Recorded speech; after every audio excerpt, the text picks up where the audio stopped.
Very good afternoon to all of you, and once again I would like to express my gratitude to organizing committee of MAPICON 2023 for providing this wonderful opportunity on this prestigious platform. In upcoming time frame, I am going to discuss about the management of the heart failure in 2023, focusing on the fundamental points in general clinical practice along with the crucial insights from the latest trials about the pharmacotherapy and important points which we should remember for the optimum management of the heart failure, including the heart failure with reduced ejection fraction and the HUF-PUF, that is the heart failure with preserved ejection fraction.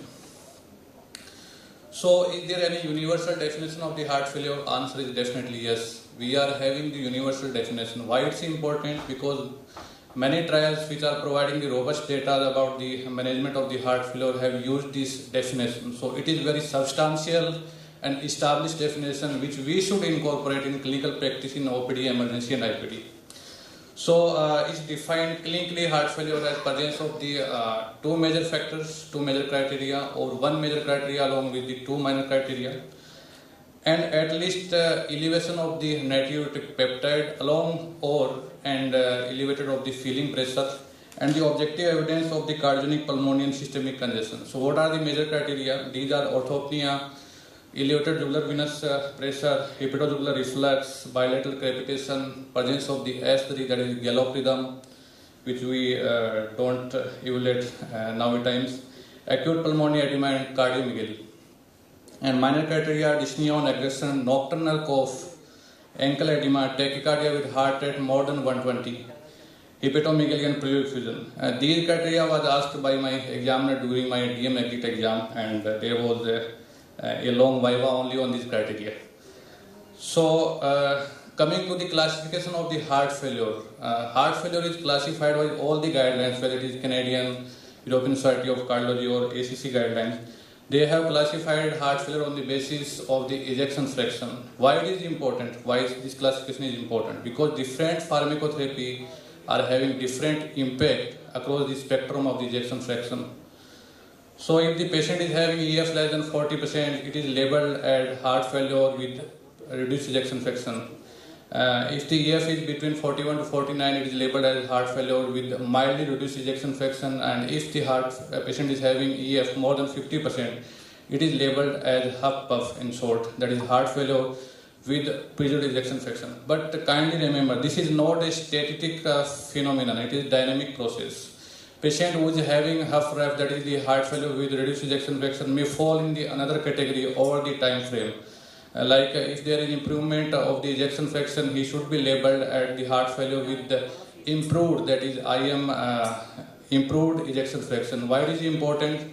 Because these patients should continue pharmacotherapy. Patient is coming in your OPD and he is having EF 60%, totally asymptomatic. Previously it was labeled as HUF-REF. The pharmacotherapy should be continued. It has having class 1 indication with level of evidence A in the guidelines. And on contrary, if the patient is having HUF-PUF, he may fall in the category of the HUF-REF or the upcoming time if there is deterioration of the ejection fraction. European Society of Cardiology is also recommending the incorporation of the objective evidence of the structural and or functional deterioration of the left ventricle in echocardiogram. That is the elevated feeling pressure, which is labeled as E by E prime in echocardiogram, and evidence of the structural alteration. Structural criteria are the increased relative wall thickness, increased wall thickness, increased LV mass in male and female differently defined, and increase in the LAVI, that is the left atrial volume index. Along with that, there should be increase in the brain natriuretic peptide. That is the essential criteria for the defining the patient for the HUF-PUF, that is the heart failure with preserved ejection fraction. So there is objective scale, because we are clinician, we always believe in the objective phenomenon rather than the subjective assessment. So there is score, that is the S2 PUF score. Why it was incorporated? Because many patients of the HUF-PUF who are having the obesity are having the normal natriuretic peptide, and Along with that, they are having the comorbidity like the diabetic CKD, CLD, which can also cause the dyspnea as well as the congestion. So how will we differentiate whether the patient is really having a huff puff or patient is having the huff puff mimics or non-cardiac mimics? So that score definitely help. It was incorporated by the European Society of the Cardiology. It includes 6 clinical variables which can easily be assessed in the OPD and the point of the care echocardiography. These 6 variables are having different weighted score. Total score is expanding from the 0 to 9. And these variables are the high BMI, patient is on 2 or more than 2 antihypertensive, atrial fibrillation, pulmonary hypertension defined as pulmonary systolic pressure more than 35 in echocardiogram, advanced age, and the feeling pressure, that is E by E prime more than 9 in echocardiogram. So if the score is less than 2, patient is having low likelihood for the huff puff despite the presence of the congestion and the edema. Every patient coming in congestion with edema in emergency OPD is not heart failure. And if the patient is having score more than 6, despite the absence of the elevation in natriuretic peptide, which may happen in the obese patient, in obesity NT-proBNP is decreased.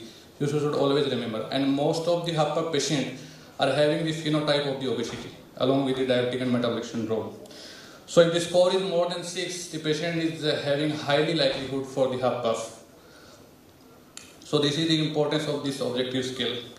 So I think risk factor, as we all know, for the heart failure, reduced ejection fraction and the huff puff are just similar to the CAD. In addition, the volume overload condition, myocarditis, valvular heart disease, they are causing the huff puff. And in huff puff, in addition to the obesity, hypertension, diabetes and kidney disease, systemic inflammation in any form, pulmonary disease and advanced age is independent risk factor for the stiffness of the ventricle, which causes increased filling pressure and the pulmonary congestion or the systemic congestion. So if we will talk about the Indian perspective regarding the risk factor or the epidemiology of the heart failure, there is a famous study, that is Trivandrum Heart Failure Registry, which was published in 2015 in the European Journal of Heart Failure, and it has shown ischemic heart disease contributing about more than 2/3, that is 70% of the patients of the heart failure. The study was including about more than 1,000 patients of the PSC and CSC in the Kerala. And DCMP was contributing about 12% of the patient, rheumatic heart disease only 7%. But I think in real world scenario, the data is not like the same, because in our clinical scenario, we are having the diabetes and hypertension major contributor, at least for the huff puff.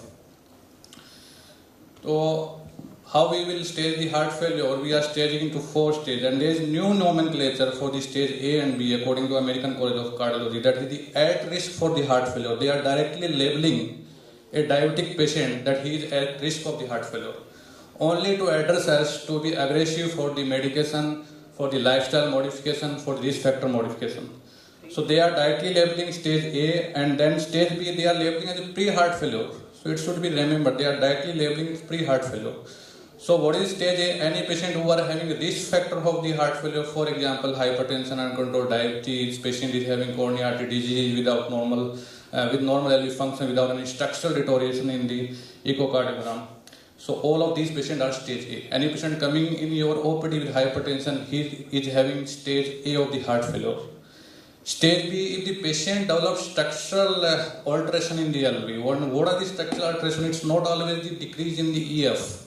Patient may have the increase in the LV mass, increase in the LV thickness, and increase in the LV volume index, which causing the atrial fibrillation and which precipitately causing the increased hospitalization and the heart failure. So if there is any structural abnormality without any symptom, that should be labeled at stage B, and new nomenclature is pre-heart failure stage. Stage C we always encounter in day-to-day practice, that is the symptomatic heart failure.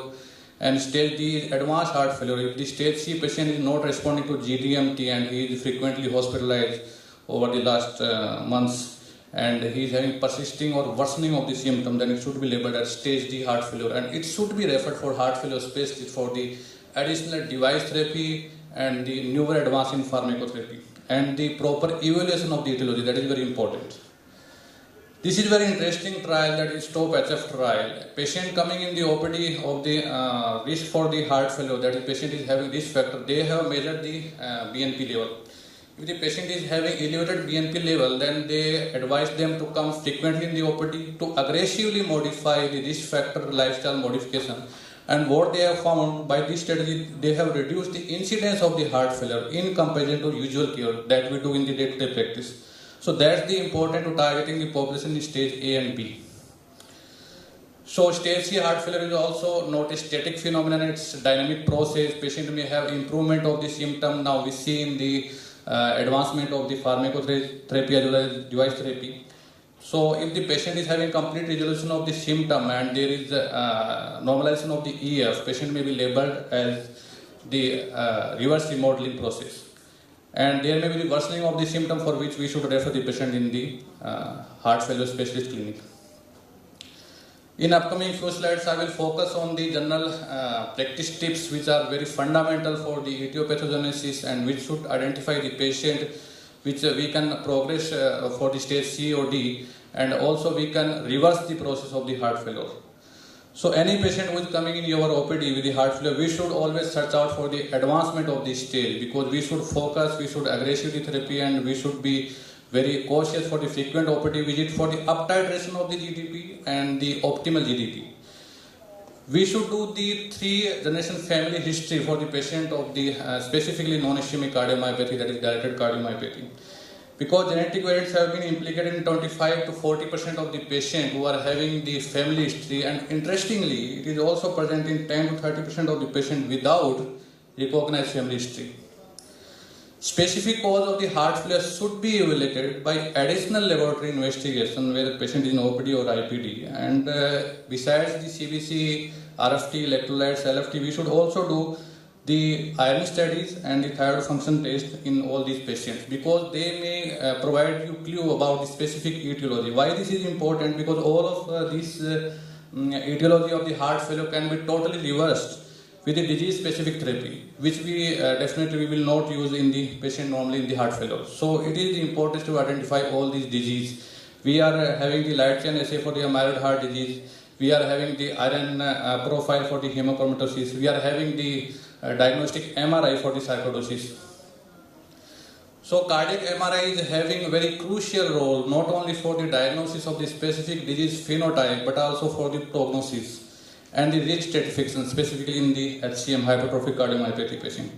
By T1, T2 sequencing and the specific software protocol of the image acquisition along with the lead gadolinium enhancement, we can specifically diagnose, directly we can diagnose some disease phenotype like the sarcoidosis, in which we will find the subepicardial enhancement, patch enhancement, and amyloidosis, there will be the intraarterial thickening along with the valvular leaflet thickening, and there will be the subendocardial enhancement sparing the apex.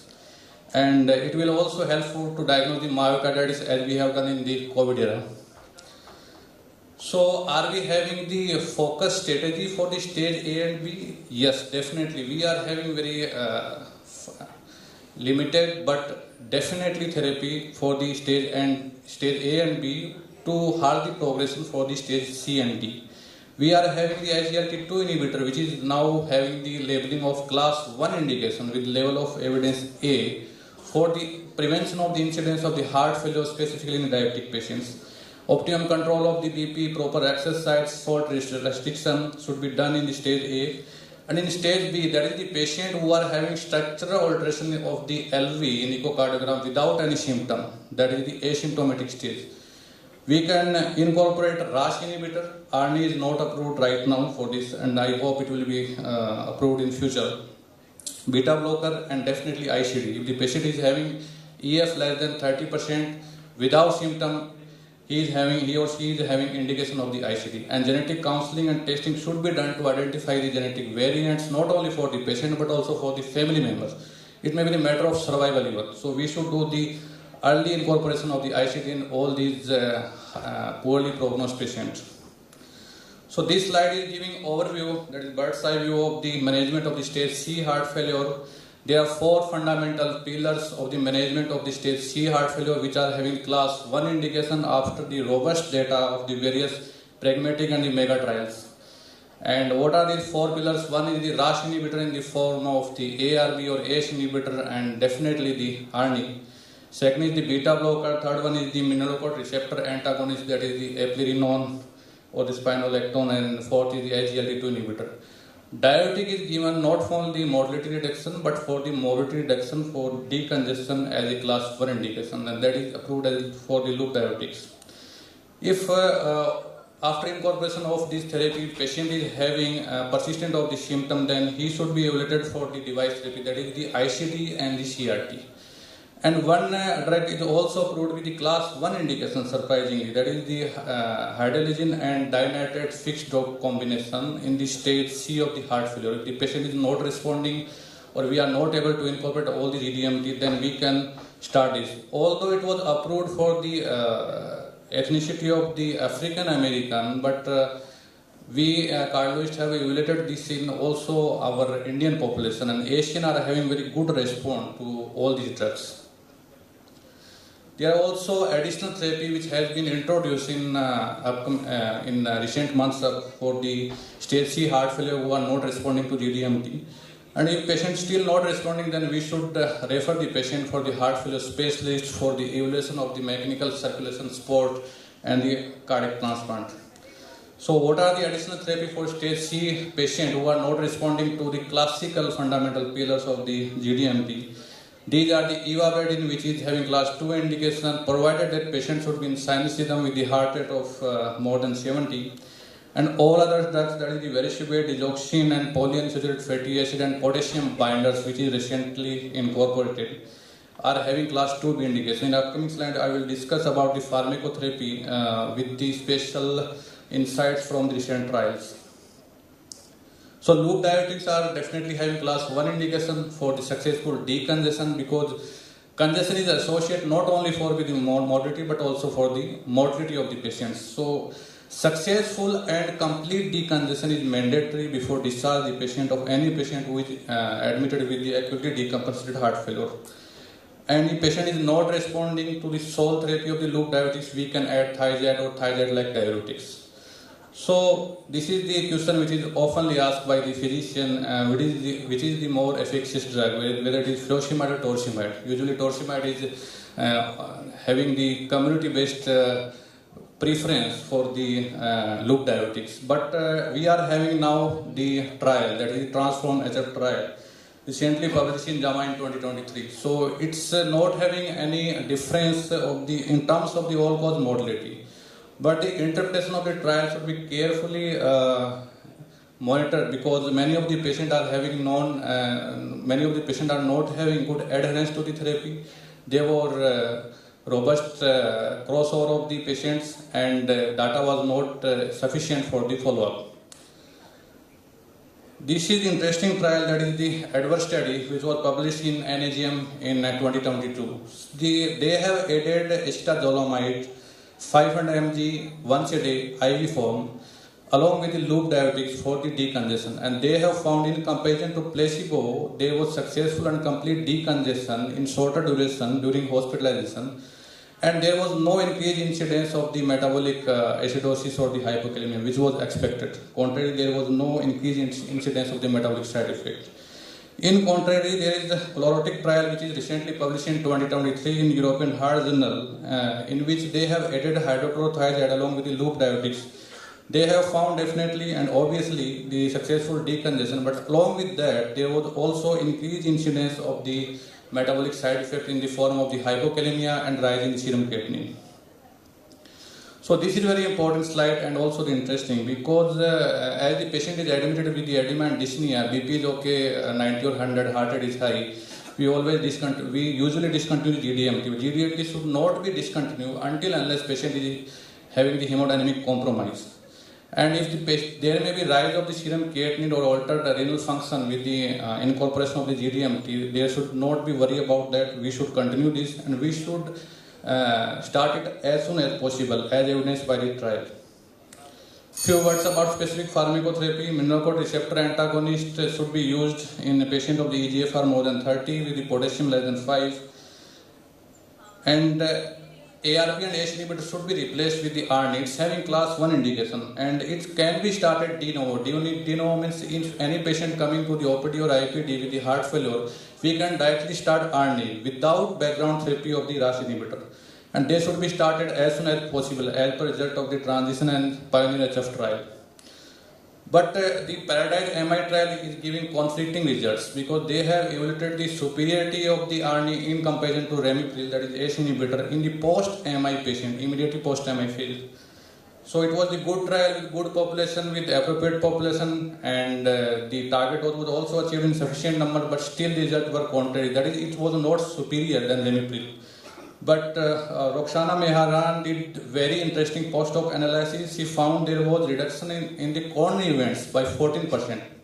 So it may provide future perspective for the ARNI in the use of the post-MI patient for prevention of the coronary events. After the result of the DEPA-HF and EMPEROR reduced trial, SGLT2 is having class 1 indication irrespective of the diabetic status. So whether patient is diabetic or non-diabetic, he should be prescribed for SGLT2 inhibitor in the heart failure and also for the prevention of the heart failure. Impulse and Solace trial has provided the robust data for the early institution of the SGLT2 inhibitor during the hospitalization phase even or after the post-discharge. So this is the interesting trial, Victoria trial. It was having the advanced heart failure stage patients, advanced NYHA class, advanced age in comparison to Paradigm HF trial patient population. So these patients are very moribund and we can start the vericiguate. This is the cyclic one-lead cyclase stimulator which is having the property just like nitric oxide, and it will increase the level of the cyclic GMP, which is beneficial for the myocardial dysfunction as well as vascular dysfunction. So it has provided in decreased incidence of the heart failure hospitalization in the patient of the advanced stage of the heart failure. So if patient is not responding to the DMT, this is the good weapon against advanced stage. As we have discussed, genetic testing is important. It's having class 2 labeling, and the endomyocardial biopsy can be done provided that it's going to influence the treatment, just like giant cell myocarditis, which is having very poor prognosis. These are some clues in OPD finding, or by the simple testing you can define the phenotypes which should be evaluated further by the family history and genetic testing. Few words about the BNP and anti-pro-BNP. These are important not only for the diagnosis but also for the prognostication in the early admission phase as well as just before the discharge. And there are many known cardiac causes of elevation of the BNP. These are advanced age, anemia, renal failure, obstructive sleep apnea, pulmonea, basal pulmonary artery hypertension, sepsis, and burns. So, iron deficiency, irrespective of the anemia, there may be state that hemoglobin is normal, but patient is still having iron deficiency. That is defined by the ferritin less than 300 microgram per deciliter and the transferrin saturation less than 20%. All these patients should be replaced with the iron by IV iron therapy in the heart failure patients. For obstructive sleep apnea, CPAP is having class 2 indication for prevention of the hospitalization of the heart failure, and all the patients of the HFrEF, that is the reduced ejection fraction patients, should be vaccinated for the infection of the influenza and the pneumococcal. Not only decrease the morbidity but also the mortality. So it's having class 2 indication. There are robust data by the many trials which are incorporating now the use of the IV iron for the treatment of the iron deficiency irrespective of the hemoglobin level, which is I think very common in our Indian subcontinent. So we have discussed about the hydrogen isosorbic dinitrate. These are the new incorporation about the potassium binders. These are act as a luminal sink in the colon. They will extract the potassium, bind it, and they will excrete it through the stool.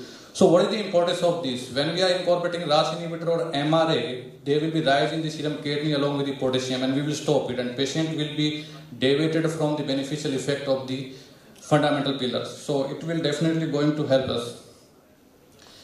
In pregnancy, we should avoid the RAS inhibitor, MRA, ivabradine, SGLT2 inhibitor, and vericiguate. So all the fundamental pillars except the beta blocker are not approved for the pregnancy. Among the beta blocker, metoprolol is the safest drug to use in pregnancy. And for breastfeeding and lactating mothers, we can use the ARNI, and safest drugs are the captopril and the enalapril. They can be used in lactating mothers. So ICD is having class 1 indication if the EF is less than 35% and patient is symptomatic. If patient is asymptomatic post-MI after 40 days, EF is still less than 30%. It's having class 1 indication. ICD means intracardiac defibrillator. And it will prevent the all-cause mortality. That's why it's having class 1 indication in all the guidelines. CRT means cardiac resynchronization therapy, which is instituted for the patient who are having the desynchronized contraction of the ventricles, because it will synchronize the contraction of the ventricles. Just only 2 slides. So few words about the Mitraclip. It is advocated for the patient who are having mitral regurgitation secondary to the dilated left ventricles. So it will produce the clip between the two leaflets of the mitral leaflet, and it will iatrogenic produce mitral stenosis for prevention of the mitral regurgitation. And it's surprisingly having class 1 indication. So patient who is on GDMT with the dilated LV, who usually we see in the echo, patient is having severe MR, he can be sent for the Mitraclip, because the result of the COP trial have shown, because it will decrease the all-cause mortality beyond the cardiovascular death. Just like Mitraclip, we are also having reduction of the tricuspid regurgitation with the transcatheter therapy, and it will incorporate in the future guidelines. I will just introduce 2 to 3 slides of the new recommendation in 2023 by the European Society of the Cardiology based on the recent trials. So what are the recommendations? SGLT2 inhibitor is now having class 1 indications for the prevention of the heart failure in the heart failure with pulmonary ejection fraction and heart failure with mild reduced ejection fraction. Now it's labeled as class 1 indications. And there should be up titration as well as early institution of the GDMT in the patient within 2 months after discharge or just before discharge, because it will decrease all-cause mortality. Guidelines are giving only class 1 indication when the trial, single trial or main trial is providing the all-cause mortality reduction. So it is very important strategy. And last but not least, Finerenone, which is having very beneficial effects in the terms of the renal progression of the disease in the DKD patient, and also in the terms of the cardiovascular outcome. So on the basis of these 2 trials, ESC has advocated it as a class 1 indication with level of evidence A for the prevention of the heart failure. And iron replacement is also upgraded from class 2A to class 1 indication. And these are some mimics which we should remember when we are interpreting the patient on day-to-day practice. So finalizing the take-home message for the general practitioner, we should implement all the 4 pillars of the fundamental therapy for the heart failure with reduced ejection fraction. And if the patient has improved EF, even then we should continue that pharmacotherapy for the prevention of the mortality and morbidity. There are new recommendations regarding the amyloid heart disease, and the evidence supporting that increased filling pressure should be essential criteria for labeling a patient of the HUF-PUF if the patient is having EF more than 40%. And there are new guidelines for the primary prevention as well as for the iron deficiency, CAD patient, and atrial fibrillation. Thank you very much for patientful listening. Thank you so much, sir. For the next talk,